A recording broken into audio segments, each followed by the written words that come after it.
Hey guys, it's John V here with PhoneArena. Right now I just got in the Apple iPhone XS. I'm going to do a quick unboxing and just give you some of my first impressions about the phone. As far as the packaging goes, if you've checked out an iPhone before, nothing out of the ordinary here. You have the picture on front here, which is, I think, scaled to size, so that's pretty accurate in its depiction, so you kind of know what size looks like.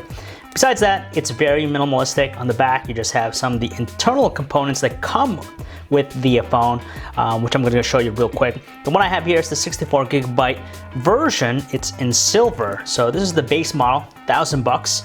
So let's open this guy up. Here we go. Quick plastic. Yep. And there we go. Designed by Apple in California.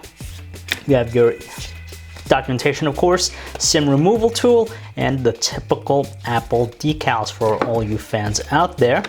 Underneath that, you have the phone in question. This is the iPhone XS. Actually, you have the iPhone X here. They look exactly alike from the looks of it. Color, paint job, feel.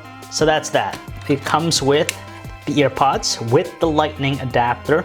So you won't have a 3.5mm headphone jack adapter to lightning. You're just stuck with these bad boys. So if you need a headphone jack, then you gotta buy that separately for that adapter. You have lightning cable and of course the wall charger. It's kind of funny because I was just charging the iPhone XS Max and it took ungodly forever to actually recharge. So I'm expecting the same thing here with the iPhone X, but obviously faster because it is a smaller capacity battery inside of the phone. So let's take a look at this. So here is the iPhone XS. Like I said, in terms of the design, nothing has really changed.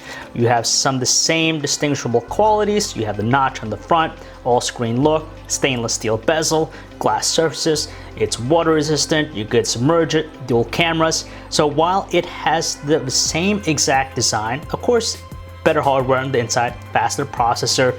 The specs of the screen here is pretty much identical to the iPhone X last year, but they say it offers better dynamic range.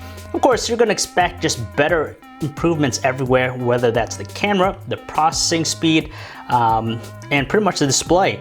So as far as the design, I really can't say. Nothing out of the ordinary here. It's a lot easier to handle with one hand than the iPhone XS Max. So if you want the smaller phone, yes, go for this one here. But if you have the iPhone X already, I'm not sure if it's worth the upgrade. I'd have to check out both phones, obviously, do some proper testing. But considering that this is still $1,000, that is kind of pricey.